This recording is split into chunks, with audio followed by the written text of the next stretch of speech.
Today we're going to talk about camera position number 1. This is the close-up follow shot for our services. When you get to your station, the pan and tilt should be unlocked. There's a permanent lock here on the side for the tilt. On the front is the pan, just a side latch.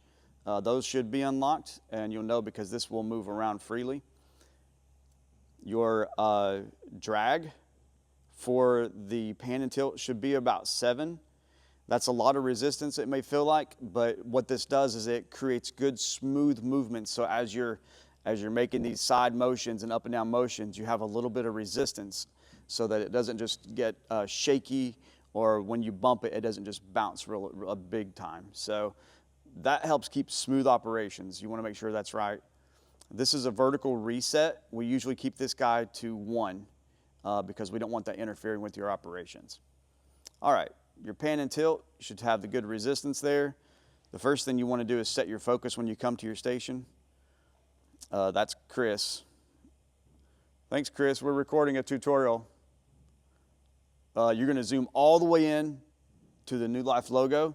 You see how that guy is out of focus? You're going to go to the left-hand focus slide, put that logo in focus. Now what you're going to see, if you notice on your side viewer, there should be some red lines showing up anywhere that the lens is getting focused at. So as I dial that guy in, you'll see the small little lines right there. That lets me know that's what the camera is focusing on properly. Now what this focus distance does is allow the camera to look more toward the leader, the person speaking, rather than the wall that's behind it. All right, I can pull my zoom back out. And now let's talk about a couple positions in composition. The first shot, and the primary shot that we do when pastor or the leaders are stationary and not moving around a ton, is the button shot. And with the button shot, you want to, in the belly button, midsection area, upward. The biggest thing is headroom. Now this guy's head is pretty short, so you want to kind of keep an average vertically that the mouth is near that upper third line right there, and keep that headroom pretty tight like that. That's where you're going to want. Now they're going to walk around, so as they move around, you may need to adjust that height depending on whether they go backstage or upstage or downstage. The next shot is the knee shot.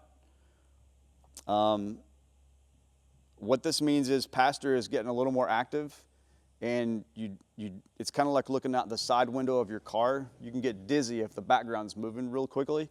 And so as he's moving across the stage with that close shot, that becomes difficult to watch online.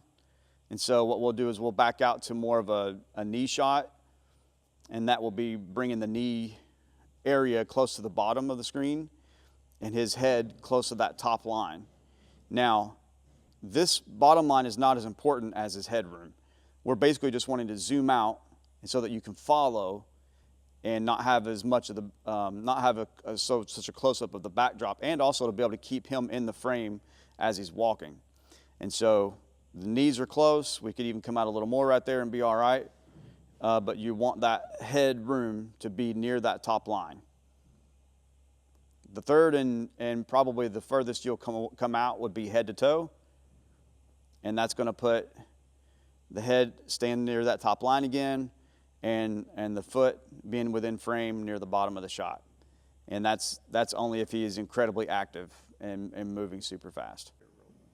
All right, now we got a live subject on the stage, and you can kind of see if we're pulling in that button shot or tight shot, you kind of pretty much want to take the podium.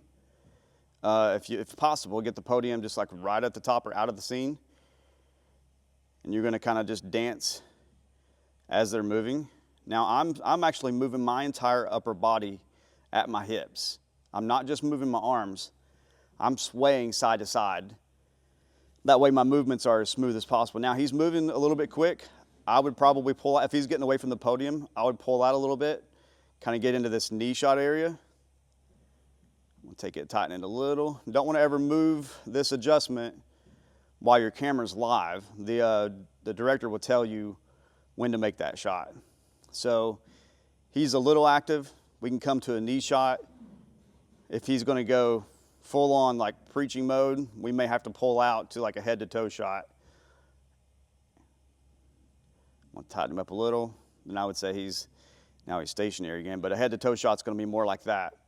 But again, it's all about fluidity and not grabbing and jerking. It's about when you're changing directions, you're going to shift smoothly. You're not going to jerk. You're just going to make that a quick shift, even though it's going to feel exciting because you're going to want to try to keep him in that middle third as much as possible. Resist the temptation just to jerk the camera. Now, like I said, a lot of operators will sit and do this with one hand, or they'll sit and just move their elbow or their hands. I move my entire body. Because you think of yourself as flying a plane or a drone. You can't make sudden movements like that. And so you want to make this feel as floaty as possible.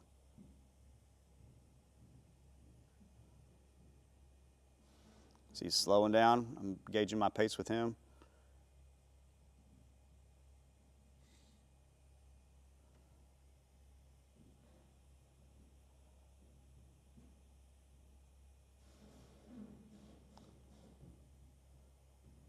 He's going upstage, and you're going to leave that zoom where it's at until the director tells you to change that zoom level.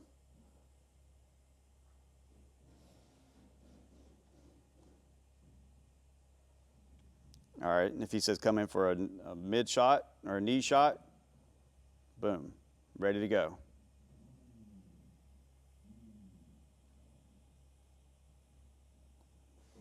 We're back at 0.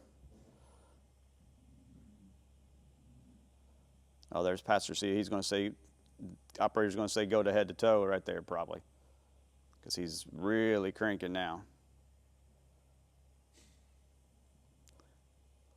And this is just our maintenance director here. Imagine how Sean is. All right. And again, if you're in that button shot, you're going to be closer to that.